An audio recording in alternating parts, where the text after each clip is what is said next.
What's going on, guys? It's Greg here, aka NYPrepper. It is Monday, February 26th, 2024, and I have an emergency alert to share with you guys. Right now, it is 14:19 Eastern Time here in the United States, and we have some major breaking news coming in from Europe. So, Slovakia's Prime Minister, Robert Fico, who happens to be a big supporter of Putin and is considered to be pro Russia, said this morning in an address that some NATO countries are planning to send their regular uniformed military forces into Ukraine, which, according to him, will be decided today at a meeting of NATO and EU leaders. And he said he would do everything to prevent the direct participation of Slovakian soldiers in Ukraine, even if it cost him the post of prime minister. So that is very, very interesting. And the president of Ukraine, Zelensky, said that that was not true later on today. And here we have some U.S. nuclear forces flying over the U.S. this afternoon. We currently have two U.S. nuclear war command and control planes in the air, and we have two nuke sniffer planes in the air, which is really interesting. The nuke sniffer planes can detect the presence of radiation in the atmosphere, and the nuclear war command and control planes can remotely launch all of our Minuteman III ICBMs, and they can also communicate with our submerged nuclear-armed submarines. So during a nuclear war, these planes would be used to issue launch orders and attack options to our nuclear-armed submarines. And Putin signed a decree today restoring the Leningrad and Moscow military districts in Western Russia, making two large military districts as it was during the Soviet Union. This is an indication that Putin intends to go to war with neighboring NATO countries such as Poland, Finland, and the Baltic countries. So here you can see a picture of all the Russian military districts, and basically all he did was combine the multiple smaller military districts that were in Western Russia into two separate large military districts: the Leningrad military district, which includes St. Petersburg and areas of Russia next to the Baltic countries and Poland, and then the Moscow military district, which includes much of southwestern Russia. So this is very, very concerning, and another sign that Russia is planning to attack the Baltic countries. And the Parliament of Hungary officially voted to approve Sweden's NATO membership today.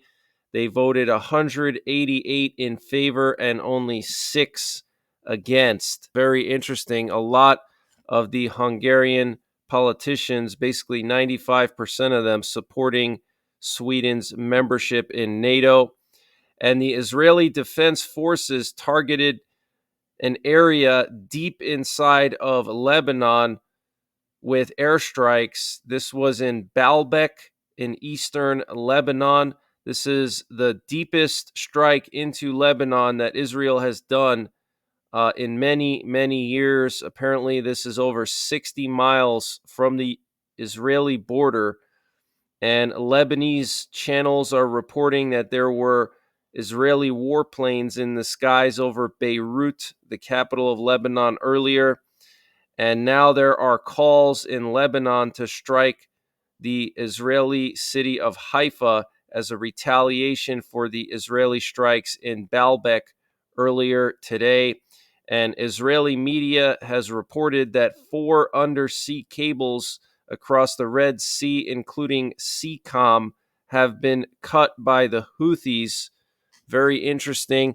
And we also had some concerning activity off the coast of Iran in the Persian Gulf over the weekend. Yesterday, the British Maritime Trade Organization reported that there was a small, fast boat that approached a cargo ship, and apparently there were people wearing military-style camouflage uniforms, okay? A small, fast boat. And what's interesting is that Iran has thousands of these small, fast boats. So it appears now that Iran is starting to get involved with the shipping traffic, and they're sending their regular forces or the IRGC to try to intercept cargo ships going through the Strait of Hormuz. So this is very concerning. I'm going to keep an eye on it for you. Here we have video footage from earlier today of these massive strikes in Lebanon, 60 miles into Lebanon from the Israeli border. Look at the size of those plumes of smoke. Absolutely massive. Okay. Look at that. That is just insane. Massive airstrikes deep into Lebanon, the deepest in years. And Hezbollah militias have launched a number of rockets towards northern Israel. Apparently, they launched rockets towards Shtula and Upper Galilee earlier today.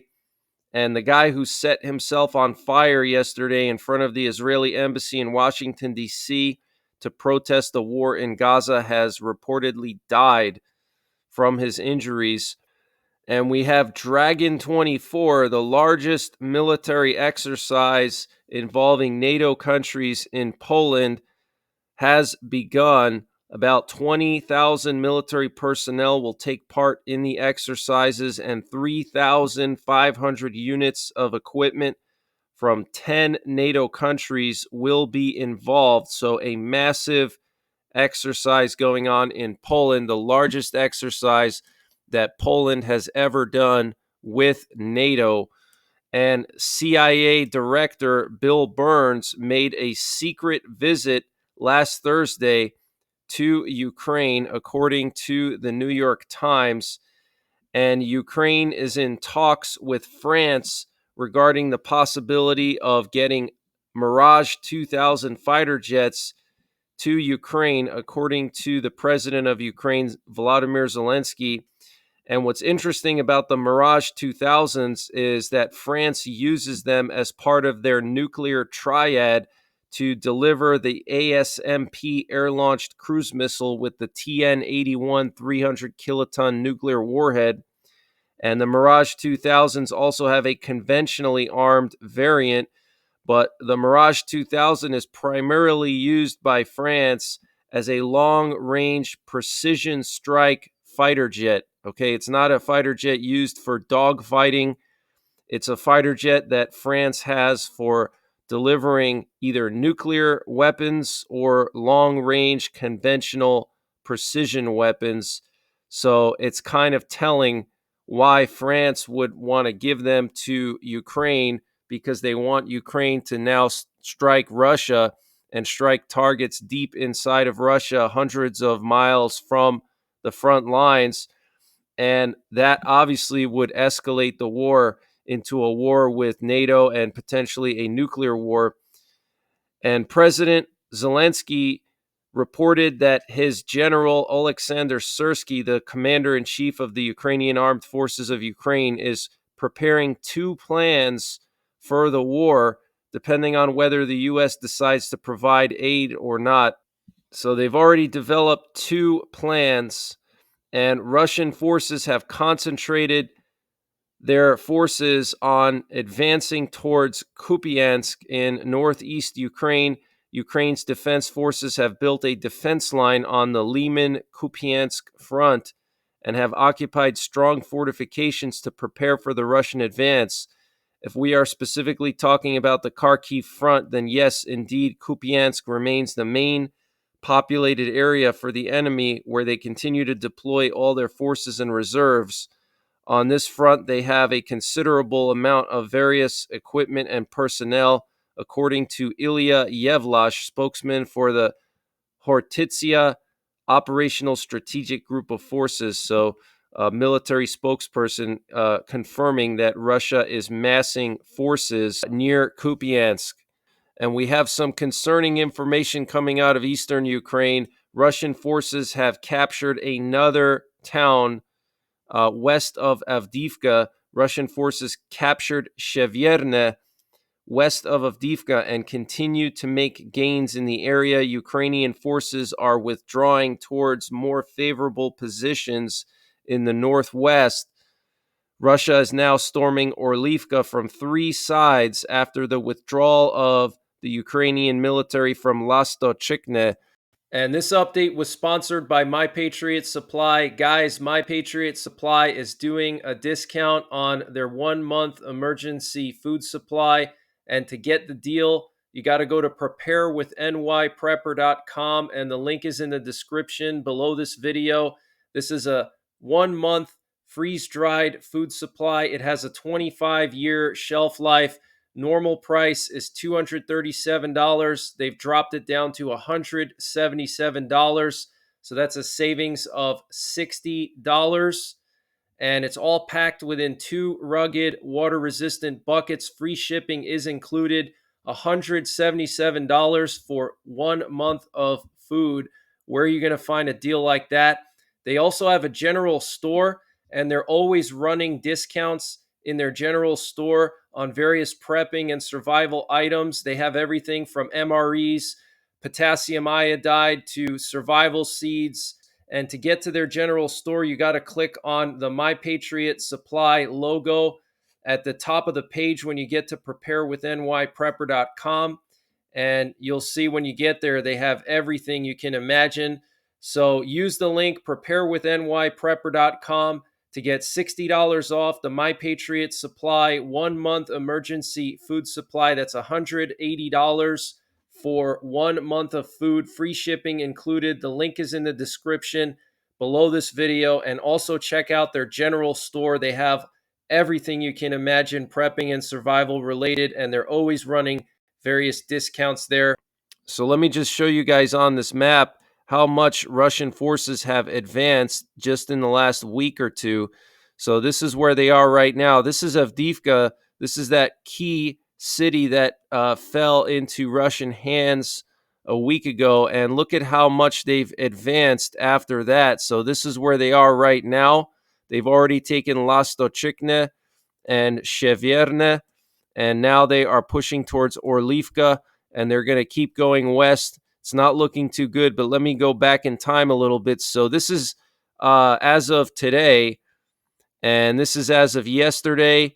I mean, look at how much they advanced in just one day. Okay, look, this is today. This was yesterday. This is the day before. This was the day before that. This was the day before that, the 21st.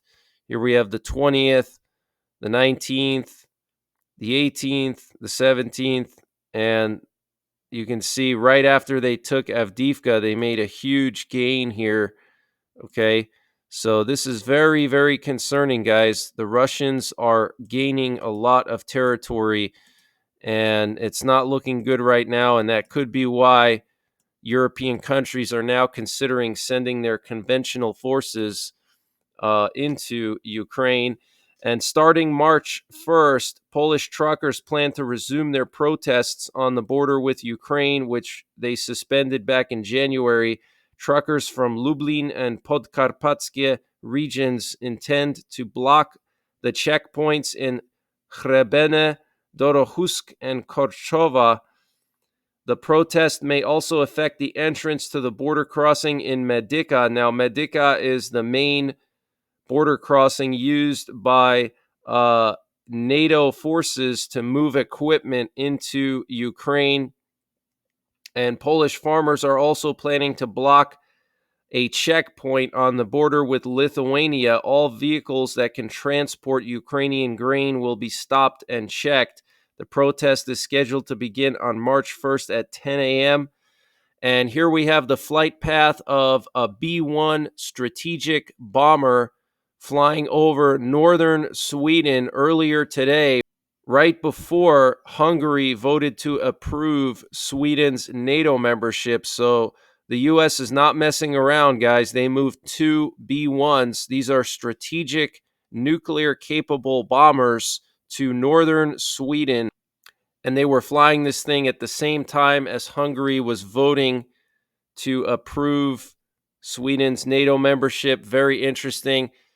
Here we have a U.S. reconnaissance plane that was flying along the border of Moldova and Romania. Now, what's most interesting about this is that it was flying parallel to the western shore of Crimea. So this was definitely a targeting pattern. In other words, this plane was gathering information on targets in western Crimea and sending them to Ukraine. So Ukraine could potentially strike Crimea very soon, parts of Sevastopol, the Black Sea Fleet.